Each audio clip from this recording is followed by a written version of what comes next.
خبز القمح الكامل هو كنز من التغذية، ولكنه أيضا أكبر فخ في مطبخك.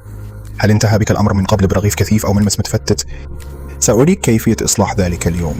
سأريك كيفية تحويل كيلو من القمح إلى كنز ذهبي ناعم، وسأكشف عن السر الذي يخلي خبزك ينتفخ بشكل مثالي. انسى التخمين. للحصول على نتائج احترافية استخدم قياسات دقيقة.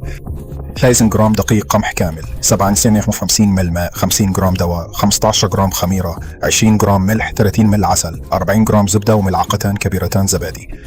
تمسك. إذا كنت ترغب في تحسين رفاهية أسرتك، اضغط إعجاب واشترك بالبداية. بدعمكم نستمر في كشف الأسرار الصغيرة. تغسل الحبوب وتذوب طازجة وتخلط مع الماء وتركها ترتاح. هذا يخفف العلامة التجارية ويحمي الغلوتين. سر الرغيف اللي ينتفخ: أضيفي المكونات المتبقية وعجن لمدة 15 دقيقة حتى تجتاز العجينة اختبار لوح النافذة، ثم اتركه يخمر ببطء في مكان بارد للحصول على نكهة كاملة. قم بتشكيل الأرغفة وأعطيها استراحة قصيرة، ثم سخن الفرن مسبقا حتى 140 درجة مئوية. هذه هي الخدعة الحقيقية. ضعي صينية من الماء المغلي في قاع الفرن. هذا البخار يساعد على رفع العجين ويحافظ على قشرته مرنة بدلا من قاسية. فلماذا يفشل خبز القمح الكامل؟ إنه تخزين غير صحيح، أو علامة تجارية جافة بسبب تخطي النقع، أو استخدام الكثير من الخميرة. الآن أنت تعرف الأسرار لتحمل تكاليفها جميعا.